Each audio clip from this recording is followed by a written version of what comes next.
Hello, and welcome to episode 1 of what I hope is going to be a long-lasting dive into, I guess, the internet.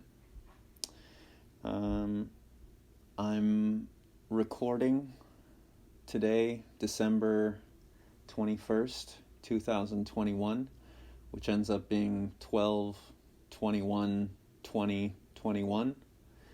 I believe today is also the winter solstice, which ends up being the longest night and shortest day in the northern hemisphere of our shared Earth, for whatever that's worth. I just like numbers a lot, so when I see numbers repeated, even in simple things like dates, it tickles me pink. Happy 12/21/2021, and again, welcome to my first recording. I've been in Los Angeles, California for 11 years now, doing my best to break into the Hollywood gate. And unfortunately, or fortunately, I haven't been as successful as I would have hoped as a young 20-year-old that moved to the land of dreams and opportunities. I recall a cartoon called Cats Don't Dance, wherein a cat born and raised in, I believe, Indiana or Iowa or one of those I states, moves west in order to fulfill his destiny of becoming a star on the big screen. And I remember specifically one of the songs in that cartoon musical, which says, "Hollywood, where the streets are paved with gold, where the nights are never cold, in Hollywood." For those of you who haven't seen the cartoon, it ends up showing just the opposite, that in fact there are many a cold night in Hollywood, and it is not paved with gold. That cat actually mistook the yellow on the streets for gold, and turns out that it's really mostly piss, urine and vinegar, and the tears of all those who have yet to fulfill their dreams. I'm not so good at this whole stream of consciousness thing, so forgive me, and thank you for bearing with me as I work out these muscles. We're in the middle of I don't know if the middle, hopefully at the end of the COVID pandemic, and I haven't gotten a chance really to interact with too many human beings. I've spent most of my time feeding crows and ravens, feeding stray cats, and a couple of opossums and raccoons here and there. And they're the ones who I do most of my monologuing to. I wish it was a dialogue, but unfortunately I can't understand the language that these wild animals have yet, or maybe ever, but I digress. The point being that I'm not in the habit of communicating my innermost thoughts in a cohesive manner. So again, thank you for bearing with me, and apologies for any rambling off of the beaten path that I may do.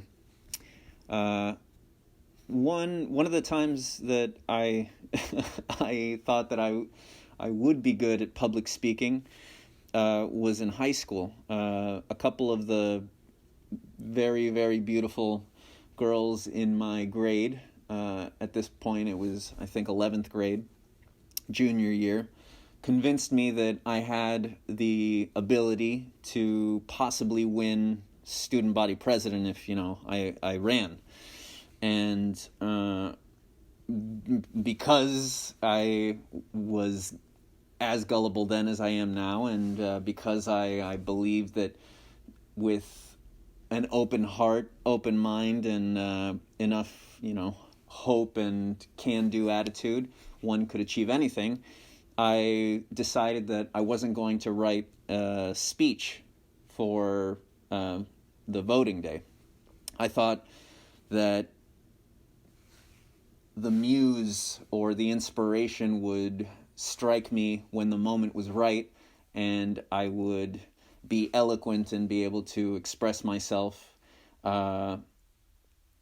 in a way that would move my fellow classmates to vote me into a position of power.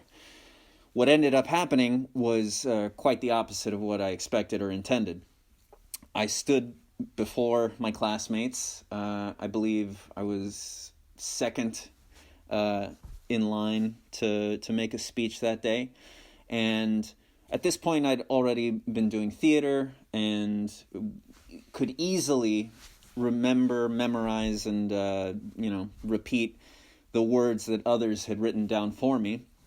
And I felt protected and shielded from judgment or upset because I was donning the mask and robe of a character rather than, exposing my inner thoughts or my inner demons or even my heart to a judgmental audience.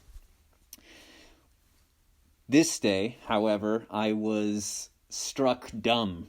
I struggled and sweat as I looked out into the library full of my peers and realized that not only did I have absolutely nothing to say, but I was terrified and sweating bullets because I could not shake the stage fright, which at that point in my life was the first time that I'd truly experienced it. And I mumbled through something that basically said, I'm sorry, I didn't write a speech. I was hoping to be inspired in the moment, and basically just kind of mumbled and stuttered and guttered into a gutter ball of a performance for all you bowling fans out there.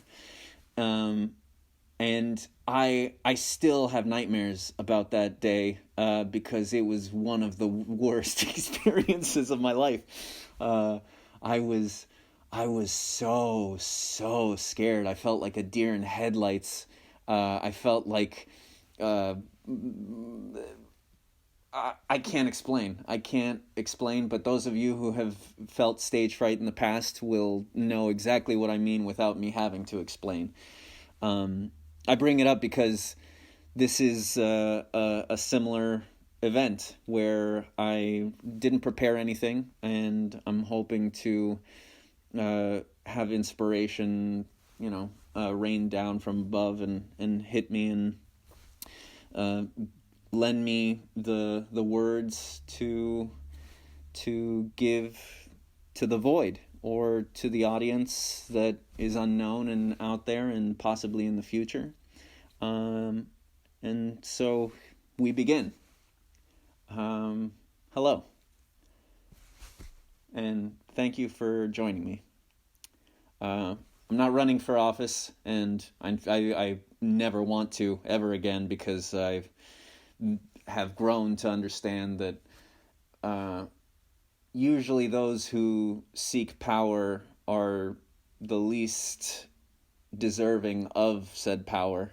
And just saying the travesties and tragedies throughout all of human history, most of which come about through greedy and misguided leadership, I realize now as a haggard, decrepit 30-some-odd-year-old that it's not for me and never will be. And I'm very glad of it, because supposedly power corrupts, and absolute power corrupts absolutely. And something that I've learned the hard way through all of my years is that I am not an angel by any means, although I am in this city of angels. I would consider myself a fallen angel, if anything, and I would hate to see what depths I would reach if I was given the tools and the reins of power. Again, I digress. I mainly wanted to start this podcast because I have, like I said, been here in Hollywood attempting to chisel out a path or a place in this land of opportunity and the silver screen, and unfortunately I haven't achieved the success that I had initially hoped for yet. So this is a resource for me to be able to do something that's creative, something that's productive, something that's along the same lines as what guided me out here like a moth to a flame. Hoping to learn how to speak from the heart, how to express myself openly and honestly. And I am very grateful to those of you who join me on this new path of mine that is one of the new paths for a lot of us out there to be able to express our minds and our hearts. Who knows where it'll lead? Who knows if it'll reach anyone? But if it does, and it does any good, then I'll consider myself immensely lucky, because that is really at the heart of why I want to make a career in Hollywood. Is I want to be able to connect with and inspire and potentially enlighten and educate my fellow human beings. And I say this with a level of humility, I hope, knowing full well that I know enough at this age to know that I know nothing. And I'm only, badly quoting many wise humans of the past who say that the first step to wisdom is knowing that you know nothing. And how can anybody know anything in this infinite universe, and possibly infinite universe within an infinite multiverse within, etc., etc.? The point being that I, as a young teenager, found myself in a situation in a high school that was very nurturing of the arts, and I saw my first live theatrical performance in this high school and immediately connected the dots of my past to the dots of my present, or then present, now past, and future. Which is to say that I realized that I had in large part been raised by television, movies, books, audiobooks, storytellers that I was lucky enough to encounter in my life, and that they had an enormous influence on my character, my thoughts, my mind, my knowledge, and the way I live life and interact with life around me. And when I saw my first live theatrical performance, I realized in a eureka, aha moment that this is something that I wanted to do for the rest of my life. I wanted to be one of those players on a stage that was able to transform into an infinite number of characters live an infinite number of lives within this single life that supposedly we have, in order to, like I said before, connect to, inspire, hopefully, educate, and enlighten other human beings who would see my works.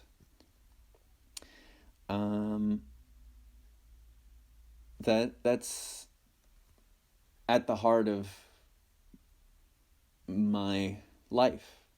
The desire to bring about a beautiful and good change in this ever-changing, beautiful world. I also know full well that I do not ever want to be stuck with the yoke of a beast of burden. I have been lucky enough to get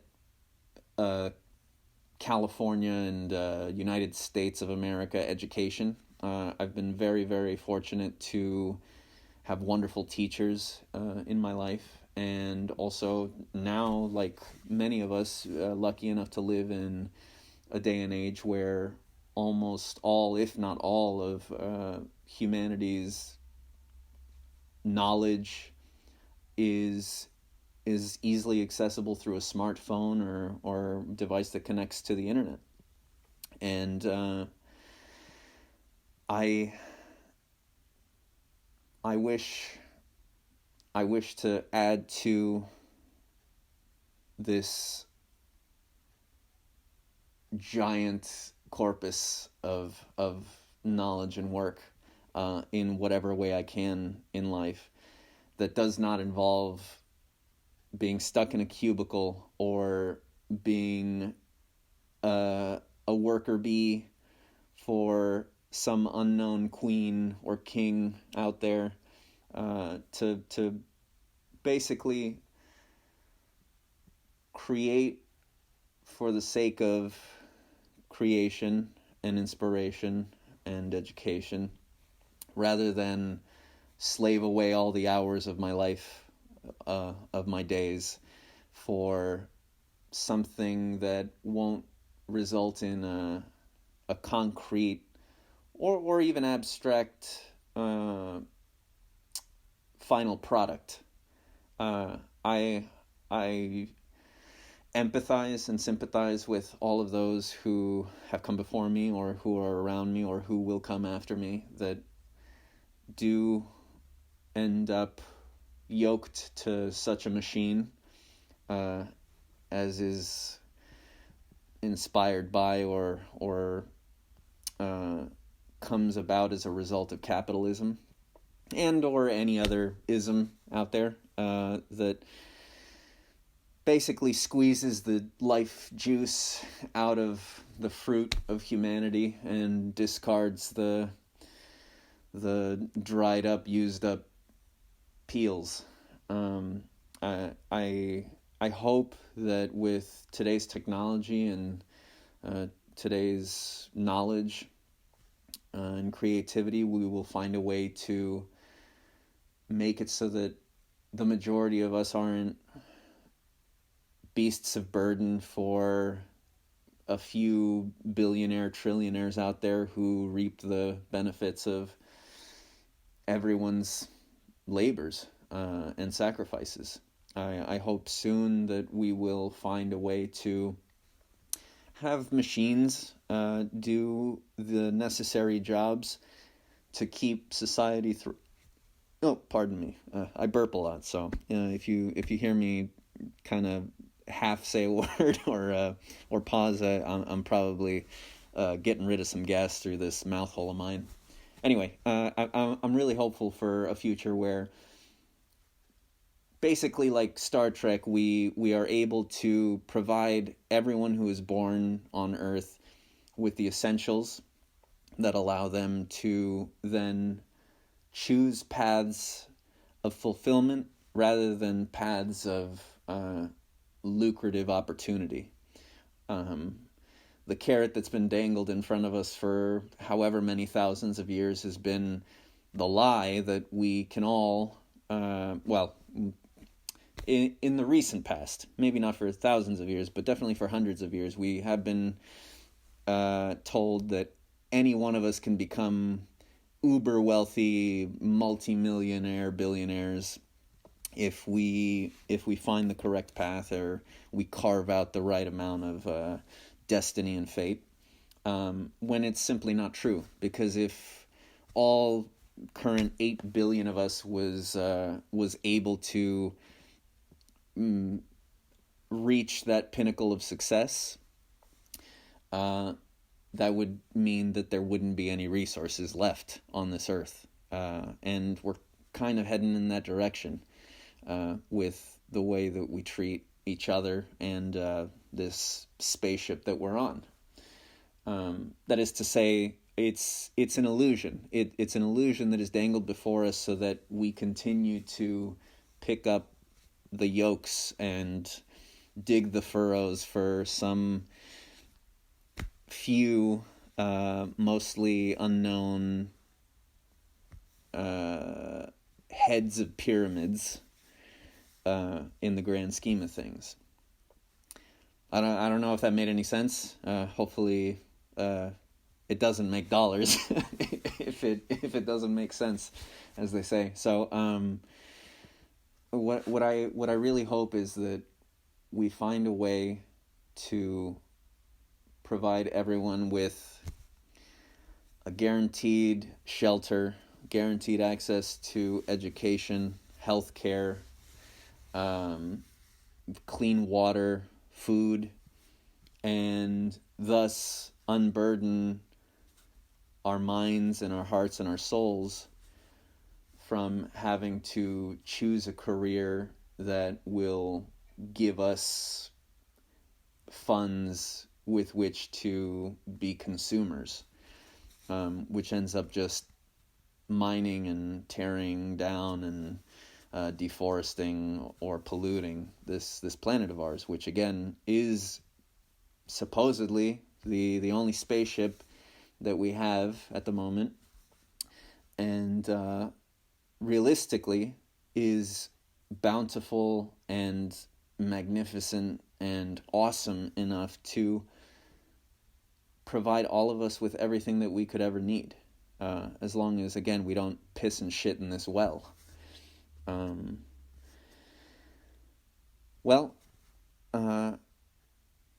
I guess let's talk about the beginning, since we are in the beginning of my beginning podcast. My layman's understanding of the Big Bang, supposedly the dawn of this universe, is that at some point close to around 13.8 or 13 billion years ago, possibly 14, possibly, some other number around there, billions of years ago, there was all of the material and energy of this current expanding universe compressed into a single point or marble chunk or some tiny globule sphere of potential. I don't know, and I don't know if anyone does know what came before, whether or not this is just an accordion that continues to explode and contract and explode and contract. Supposedly it's not, but at some point, 13-ish, 14-ish billion years ago, the entire universe could fit within a marble, could fit within the palm of any of our hands, and was at that point pure potential.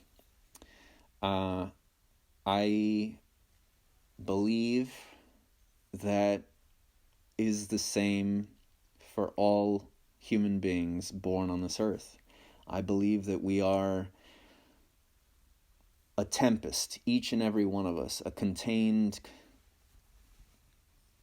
vessel of pure energy that can result in an infinite variety of final products.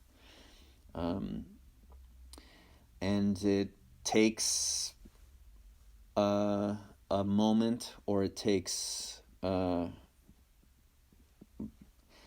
lot of moments, an accumulation of moments, to have that seed sprout into fruition, much like our universe did. So I don't know how long the universe was in its seed form, but at some point there was a catalyzing moment wherein that potential exploded outwards violently. I assume. I have read, I have heard. And that explosion released all of the matter and energy that would eventually create the universe around us. And for many hundreds of thousands of years, the explosion was so intense and hot and I'm struggling for words to describe it, because I don't believe there are words to describe that initial phase of explosion. It was so tempestuous, stormy, and raging fiery that nothing could form until it cooled enough to result in some sort of plasma cloud, which I guess is high energy matter that has certain properties that we don't find here on Earth, but are magical and mystical and awesome in the true sense of the word. And I'm not sure exactly when in those initial hundreds of thousands of years of explosion outwards, where the fundamental laws that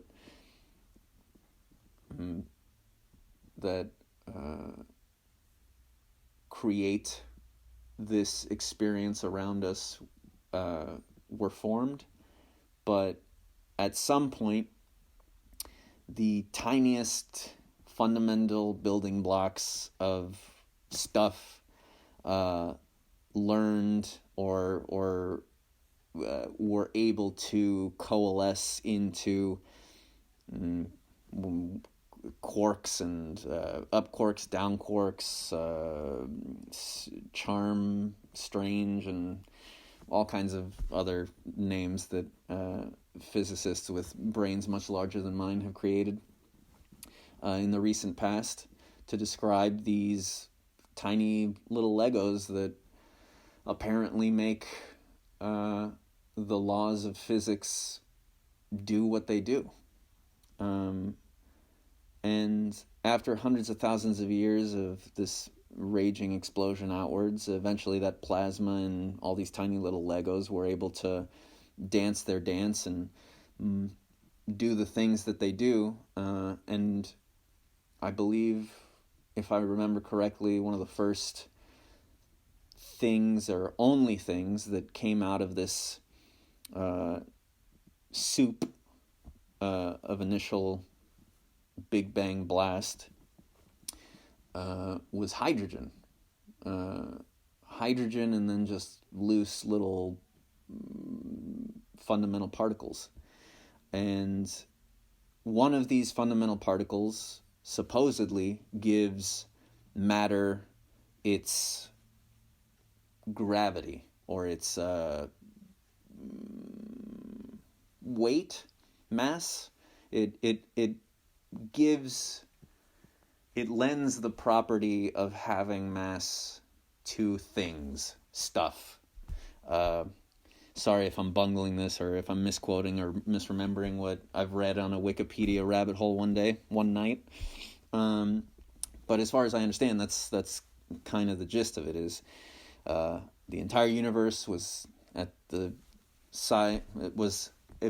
some point 13 or 14 billion years ago, the size of a marble-ish, and exploded out for hundreds of thousands of years in this crazy, super intense, hot, ferocious storm that couldn't possibly have anything other than plasma within it, until it calmed and cooled enough to where the first little tiny fundamental building blocks were able to coalesce into all of these little dancing spinners or twisters or rubber bands or strands or strings or whatever the case may be, that create the fundamental laws of nature, of the universe, like electromagnetism, or the strong and weak forces, which I believe have to do with holding together the next level of Legos, which is I think protons, neutrons, electrons, and all those little guys that make up the next level, which ends up being atoms and eventually molecules, and eventually chains of combinations of all these little tiny Legos upon Legos upon Legos upon Legos that result in podcasters and podcast audiences and the Earth and the Sun and the planets and you name it, they make it. So again, start with the marble of potential, start with a tiny seed that sprouts into the infinite world tree around us. Eventually it explodes in such a ferocious manner as to create an oven of possibility, which ends up cooking the tiniest fundamental little building blocks of lawmakers and shakers, and eventually we get hydrogen formed out of these little strings and spinners and quarks and whatever the case may be, and eventually one of those tiny little lawmakers, fundamental building block guys, I think it's the consensus is that it's the Higgs boson that lends mass gravity, or gives mass its mass, gives stuff its stuff, was the one that dictated that all of these clouds of hydrogen that arose out of hundreds of thousand years of exploding plasma would coalesce. And in coalescing, their gravity became greater and greater and greater, until eventually, out of these clouds of hydrogen and proto-molecule, or proto-atom, or proto-stuff, turned into spheres of very heavy, very dense, very hot hydrogen that eventually turns into stars and suns. And those, in turn, also become ovens of potential, seeds of potential, and for however many millions of years they exist, they end up condensing and combining hydrogen atoms in their center into the heavier atoms through a process called fusion, I believe. And out of this fusion comes helium and the rest of the periodic table, which is too lengthy for me to recite at the moment. Even if I could, which I can't, I wouldn't. Just to save you from too lengthy of a ramble, which I think, and I fear, I may have already surpassed or achieved. Anyway, point being, you get a marble at the beginning of the universe, of this universe specifically, and that marble explodes into, again, a ferocious plasma field that is too hot for anything to exist within it, but hot enough to cook and coalesce into the fundamental building blocks that eventually give us helium, and after the laws of physics. And that immense outward expanding cloud of helium eventually is able to coalesce thanks to one of these fundamental building blocks, giving it gravity, the Higgs boson, if I remember, understand correctly.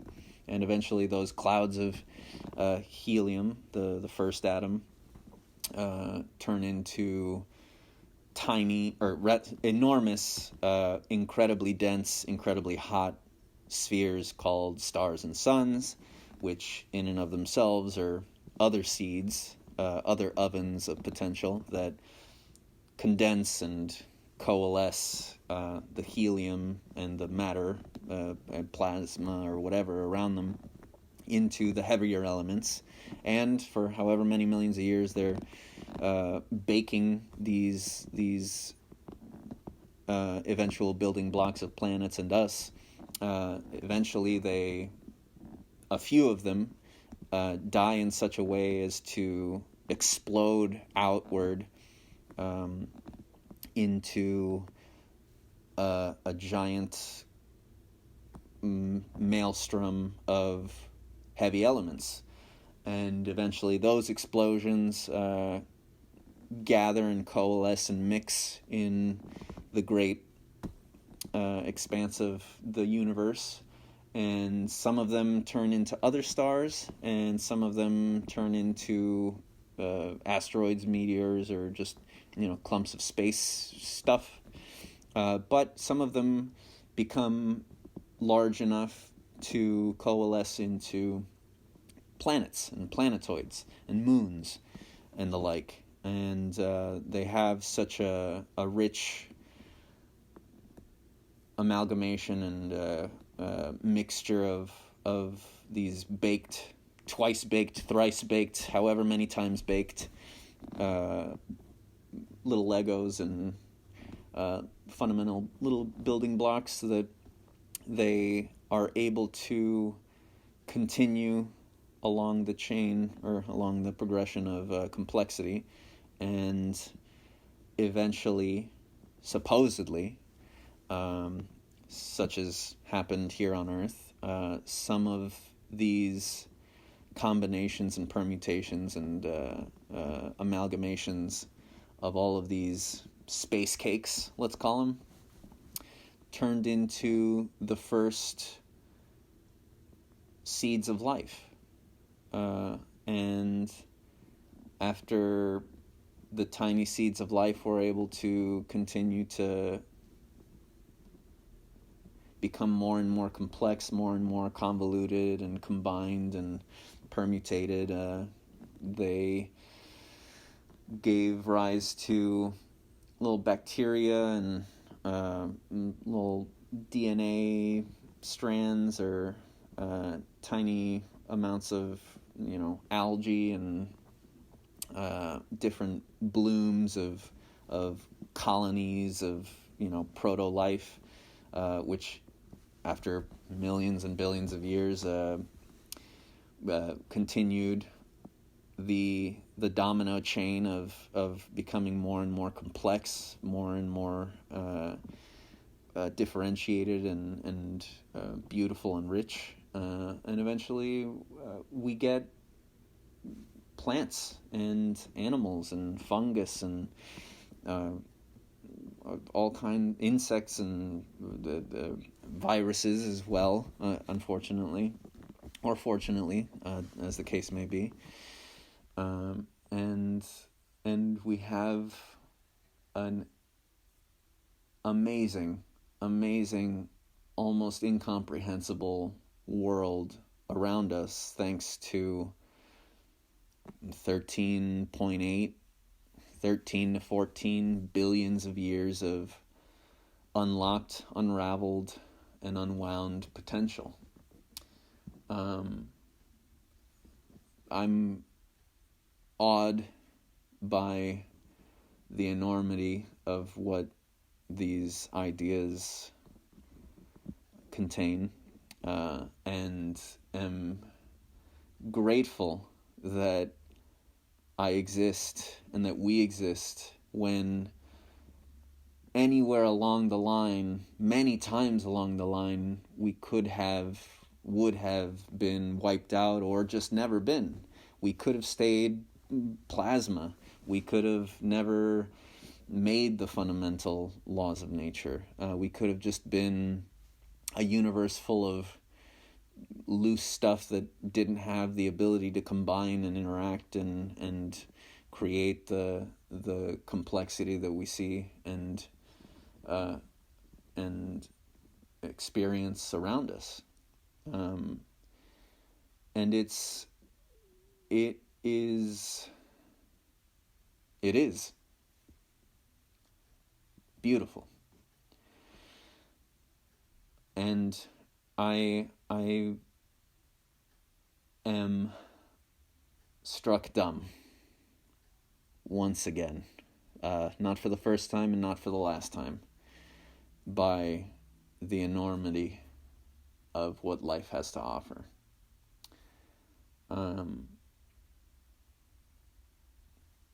I think, therefore I am, I believe, is a quote from Descartes, whom we named the Cartesian coordinate plane after, which, for those of you who have struggled through algebra or any of those maths where you have an x-axis and a y-axis and maybe a z-axis or any number of axes, will remember that it's a grid where you plot points and lines and curves and all kinds of functions in order to represent them visually rather than just mathematically. All to say that we might be some larger, greater, deeper beings' Cartesian coordinate system. And we might just be graphs of complex functions on some immense piece of graph paper for the gods, for lack of a better word. And my hope is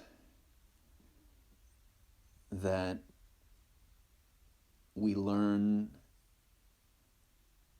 together to make a more beautiful picture on this Cartesian plane that we find ourselves in. Because the world can be better. The world should be better than it has been, or it is, or it will be for the foreseeable future. But if we do nothing to add to the beauty, we'll be stuck forever as unfulfilled seeds of potential. Worse yet, we might salt the soil instead of providing nutrients to the soil in which all of us, seeds of humanity, are planted. So, I thank you. I wish you happiness, joy, success in your good endeavors, and I Hope that this winter solstice, this shortest day of the year in the northern hemisphere of this spaceship Earth, and the longest night, finds you and your loved ones in good health, in good cheer, and full of hope and potential for a more wonderful, awesome, inspiring world for everyone, not just the few, for everyone in this human family. Thank you, and I'll talk to you soon.